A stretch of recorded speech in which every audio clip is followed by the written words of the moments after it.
welcome to the School of Love, the place where miracles are normal. Hello and welcome to the School of Love, the place where we learn practical tools based on scientific research and our own experience towards improving ourselves, living life to its fullest, and contributing to the best of our abilities to the world around us. I am Dr. Grajdian and I'm a professor of media studies and anthropology at Hiroshima University. In my free time, I am doing my best to guide you in building up a life of contentment, joy, and fulfillment while applying lessons learned in school to overcome the difficulties, challenges, and insecurities of the real world. In today's video, I talk about how to be happy by yourself in 3 simple steps. As someone who has found herself repeatedly in the situation to hate her life throughout the past decades several times, I know how challenging and even daunting this can be. First, the decision to do something about stopping to hate your life and those around you, and then to stick with the decision to actually do something about it.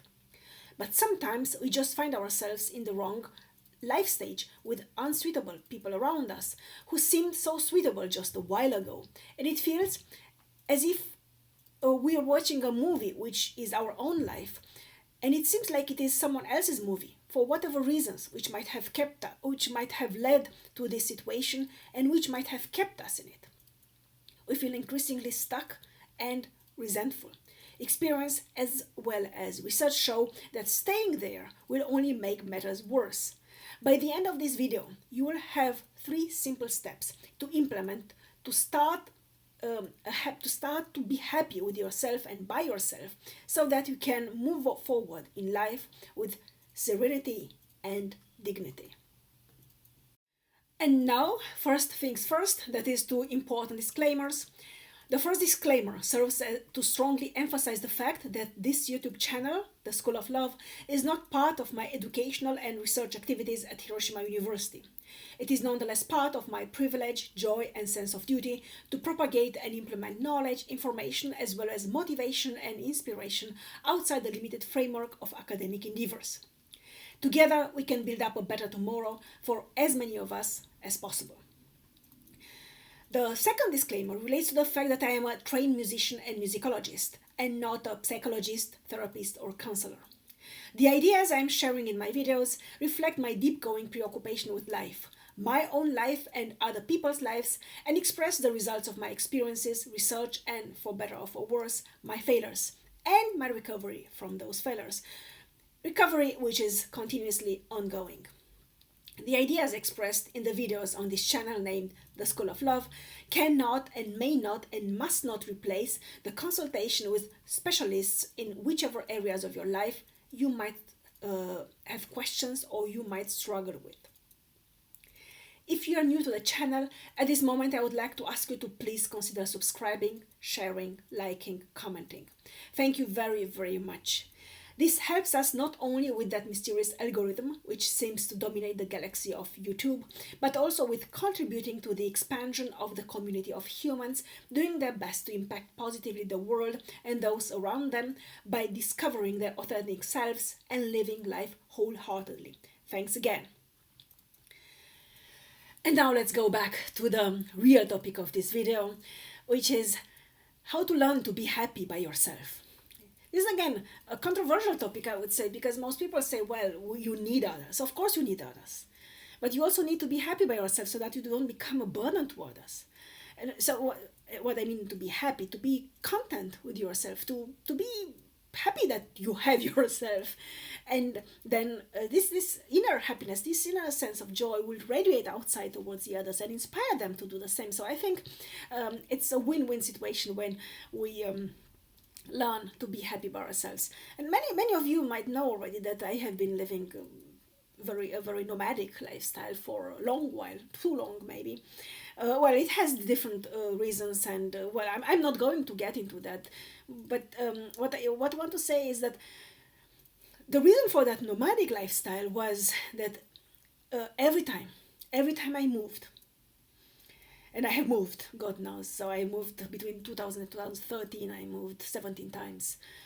And the first 3 years and the last 3 years, I stayed in the same place. So this not the same place, but not the same place, but I didn't move anymore. So this leaves 7 years in which I moved 15 times is a lot. And I moved between Germany, Japan, and Romania. So it becomes even more impressive. So, and the reason why I moved so much was that every single time after moving from one place to another, with a new job or with a new scholarship, with a new study, with a new partner, whatever, yeah, every single time after the initial excitement, after starting's over, waned away, I would feel myself very, very unhappy. And it was a cycle. And so, as to paraphrase a famous and very, very respected psychiatrist and psychologist, Dr. Paul Conti from University of Harvard, I didn't move and I didn't experience 15 times unhappiness. I experienced it once with different circumstances and different life circumstances and different people around me. So it was the same situation. But of course, back then I didn't know. I didn't have these insights which I have now. I only knew that I am unhappy again. And then I was looking for the next new thing which implied every single time moving again. So at some point in recent months, I discovered actually that it's me. It's not the others, it's me. And it sounds like a cliche, right? But it's so true. Because maybe that's why it's a cliche, because it is so true. It's true that unless I learn to be happy by myself and with myself, and to accept that I am who I am, the way I am, I will keep on moving around the world, and at some point maybe to Mars, and still I won't find any sense of contentment, authentic joy, and fulfillment. And this is the first step. The first step is to become aware of the problem, of the fact that you have to be, the fact that you are unhappy but not, or discontent, but not due to some external factors. They are there, yes, but they are just triggers which triggers things inside of us. And so this was a very powerful realization for me, to realize that in all this moving around the world and all these relationships and all these jobs, the common denominator was me. So it was actually the same pattern repeating itself again and again, with me as the common denominator. And so this was a very powerful awareness which knocked me out, symbolically speaking. No, I was still functional, but knocked me out emotionally and mentally for quite a while. It's not comfortable to realize you are the common denominator of your nomadic life, of your failed relationships, of your unhappiness in your profession. You are the common denominators. But this awareness is also necessary, and it is the first step in this protocol of learning how to be happy with yourself. The second one is to let go of the old you. Many people try when they try when they try to change something in their life, they try to change things by adding layers of new stuff on top of old foundation, and this doesn't work. It works for a while, but it is not sustainable. Let's say you have a relationship which doesn't work, or works somehow, and you think, but it doesn't really work actually. And you think, well, let's get married. The problem is that we're not married, and society expects people who love each other to get married. So it does, but it's just stupid. Then you get married, and it's good. It's good for a while, until the excitement of getting married wanes away. And then you are at the same place. So there is important research on this topic, that after getting married, there's a moment, some months of happiness, and the woman who usually wants to get married more than the man, gets back to the same default mood in which she was before getting married. And then people think, well, maybe we should have one child, because this is what married people do. They have a child, then they get pregnant, and they have the child, and after this initial excitement of being fresh parents wanes away, they're again actually even unhappier than before. Research shows this, that a newborn child in the life of a couple drives their happiness levels to abysmal dimensions, and it never actually recovers. For the man, recovers later, like when the child is grown up and moves away, it recovers to almost the same level as before having the child. But for the woman, it never really recovers to the same levels as before having the child. Yeah? So, and they say, yeah, and then they are unhappy again. And then they add, no, they have the second child. And then they add the next layer, which is, I don't know, buying a house, having a loan, or this can also the order of these additional layers varies, of course. But the result is actually the same. They add on a shaky foundation, the relationship which didn't really work, additional layers of apparent change. Yeah.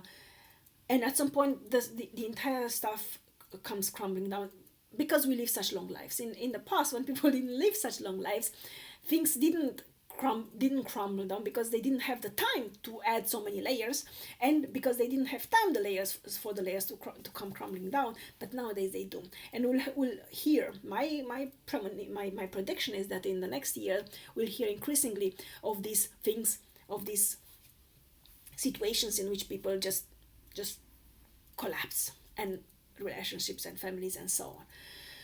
So it's important that in this second step you let go of the old you, and start anew with a new you.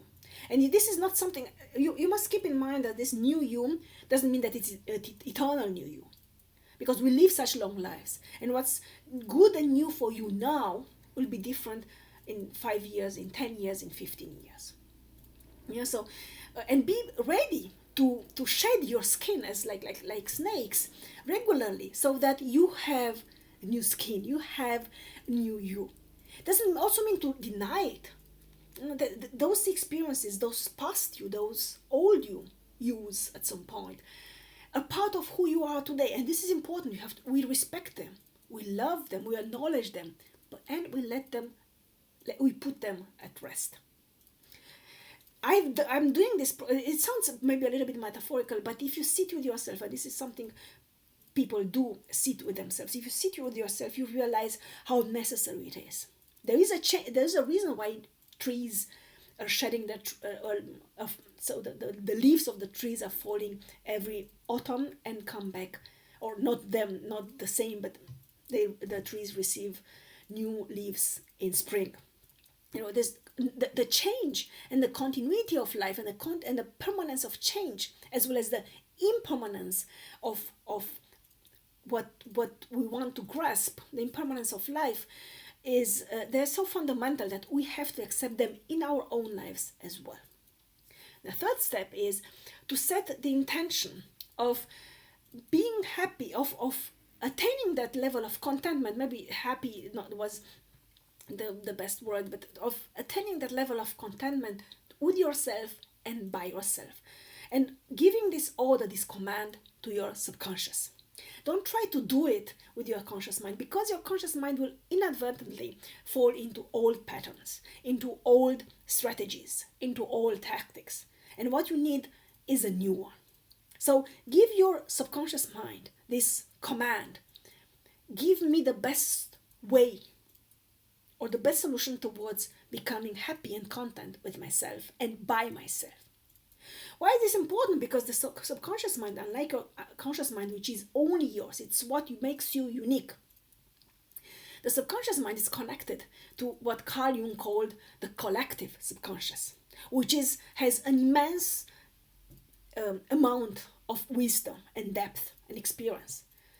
And your individual subconscious is connected to that collective subconscious or unconscious, and will deliver you the best solution for your command, for your order.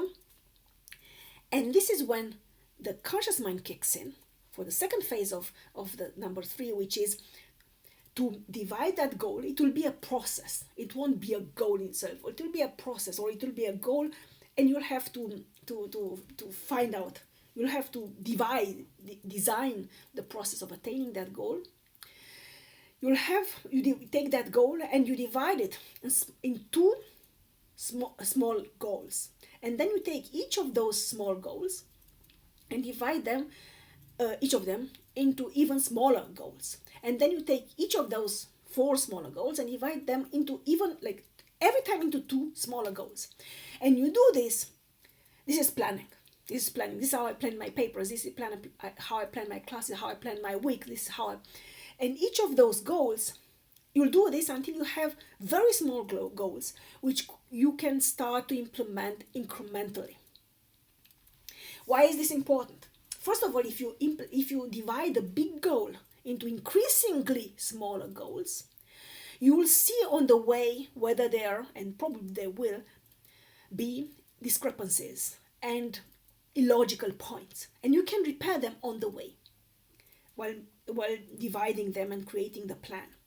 On the other hand, when you start to implement your plan, your process towards learning to be happy and content with yourself and by yourself, there will be distractions. There will be there will be failures, mini failures. There will be things which you cannot control, external elements which you cannot control, and which will derail you temporarily. It's important. The key word is temporarily. And why is it temporarily? Because these derailments, regardless of how big they are, you will always have the next intermediate bigger goal, or which will function as goalposts. And even if it's a bigger derailment, you will still have the even bigger goal ahead. So at some point, you will come back to that bigger goal. Yeah, and life happens, things happen. You will have derailments. You will have distractions. You will have external forces which you cannot control. The idea is not to control the process. The idea is to have these signposts which will allow you, and because they are increasingly big, the bigger the derailment, the bigger the signpost ahead of you. I've done it and it works very well. I can only recommend that, otherwise I wouldn't talk about it. So that would be for today. Thank you for joining me. As always, much more than happy to share my experiences and my insights with you. I hope you find some good ideas to implement. So I'm looking forward to welcome you back here again very soon. Love and peace to you all.